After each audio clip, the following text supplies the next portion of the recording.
क्यों है? क्योंकि सत्यम नास्ति।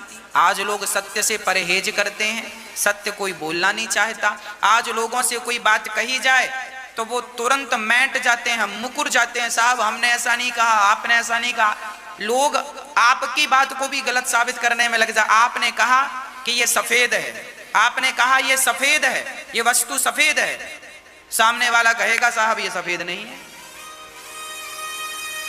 लोग झूठ बोलते हैं, मुकुर जाते हैं अपनी बातों से।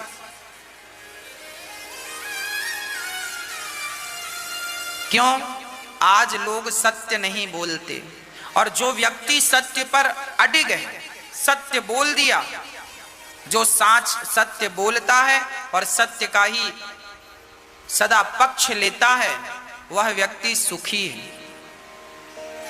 हम तो कोशिश करें कि हमारी वाणी से असत्य ना निकले।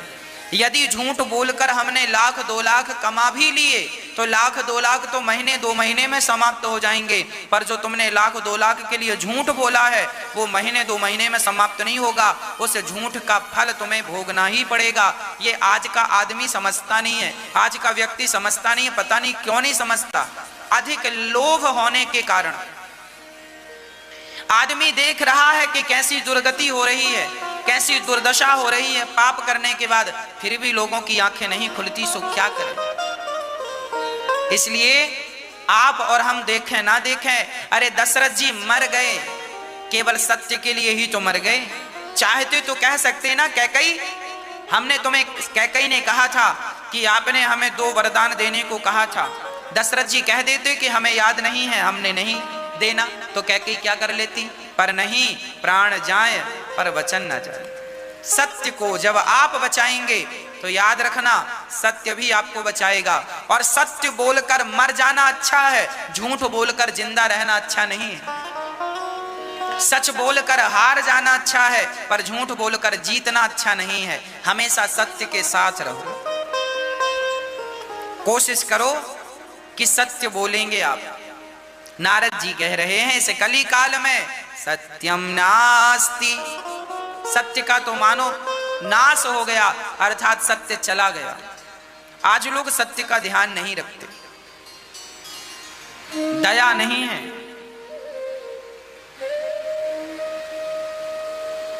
देखिए, जब आपके अंदर दया नहीं होती, सत्य नहीं होता, तो परिणाम क्या होता है जरा सुनिएगा। एक छोटा सा उदाहरण देकर आपको समझाता हूं। एक छोटी सी कहानी है आपको समझाने के लिए। ये कहानी बिल्कुल सत्य है। एक मेडिकल स्टोर था जहां दवाइयां मिलती हैं। एक सज्जन का मेडिकल था। वो अपने मेडिकल से इतना पैसा कमाया कि उसकी अच्छी खासी प्रॉपर्टी हो गई, अच्छे खासे प्लॉट हो गए, अच्छा खासा नाम था, अच्छी खासी दौलत इकट्ठी कर ली, क्योंकि उसकी मेडिकल बहुत चलती थी। दवाइयों की दुकान, दवा की दुकान बहुत चलती थी, मैन शहर में थी, अच्छी खासी जिंदगी थी। अचानक रात को 8 बजे उस दवाई की दुकान में एक बूढ़ा सा आदमी आया। पेशे से मजदूर लग रहा था, मजदूर था, बहुत बूढ़ा था और बहुत गरीब था। उसने दवाइयों का पर्चा निकाल कर दिया, भैया मेरी पत्नी बड़ी बीमार है, ये दवाइयों का पर्चा ले लो, ये दवाइयां दे दो। दवाई की दुकान में वह व्यक्ति बैठा था जिसकी अपनी दवा की दुकान थी। वह दवाई की दुकान का मालिक था। उसने पर्चा लिया और सारी दवाइयां निकाल कर दिया। बिल बना 500 रुपए। बूढ़े आदमी ने सारा पैसा निकाल कर रखा। उसके पास केवल 180 रुपए थे। 180 रुपए। सारे जेब उलट पलट लिए, पर 1 रुपए भी ज्यादा कहीं से नहीं निकला। उस गरीब आदमी ने कहा, बाबूजी, भैया मेरी पत्नी बहुत बीमार है, दवा नहीं मिलेगी, मर जाएगी। 180 रुपए आप ले लो, मुझे लगा दवाई इतने में आ जाएगी। मेरा बेटा नहीं है, कमाने वाला कोई नहीं है, हम दोनों बूढ़े हो चुके हैं, पैसे कहां से आए? तो मेडिकल वाले दुकानदार ने बोला, दवाई की दुकान वाले ने बोला, तो क्या हमने तुम्हारा ठेका ले रखा है? कहां से पैसे आए? चले आते हो, पैसे लाओ तब दवाई मिलेगी, कह दिया मेडिकल वाले ने। उसके पास पैसे नहीं थे, मेडिकल वाले ने उसके पैसे, दवाई की दुकान वाले ने पैसे वापस कर दिए। कहा जाओ अपने घर, पैसे हो जाएं आकर ले जाना। बूढ़ा आदमी चला गया, घर गया, पत्नी ने कहा दवाई मिली? बोले दवाई 500 की थी, मेरे पास केवल 180 थे। ये नहीं पता था कि कौन सी दवाई बहुत जरूरी है, नहीं तो वही ले आता।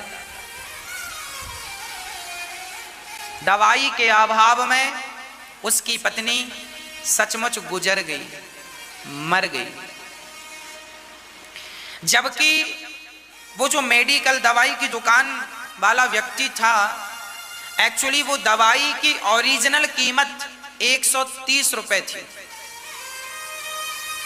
आपको पता है आज भारत में सबसे ज्यादा कमाई यदि किसी चीज में है तो केवल दवाइयों में। जो दवाई मार्केट में 100 रुपए की मिलती है, उसकी रियल कीमत होती है केवल 10 रुपए। 10 रुपए की दवाई 100 रुपए में बेचते हैं धड़ल्ले से। उसमें रेट पड़ा होता है, एमआरपी पड़ी होती है।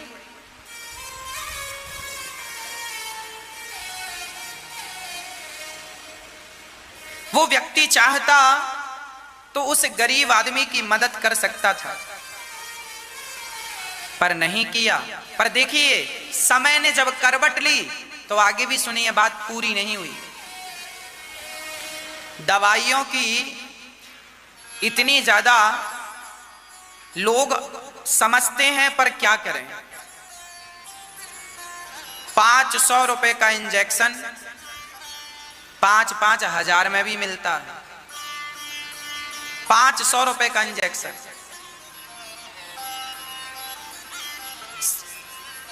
दवाइयों की बहुत ज्यादा, भारत में सबसे ज्यादा यदि कहीं लोग पैसा ज्यादा खर्च करते हैं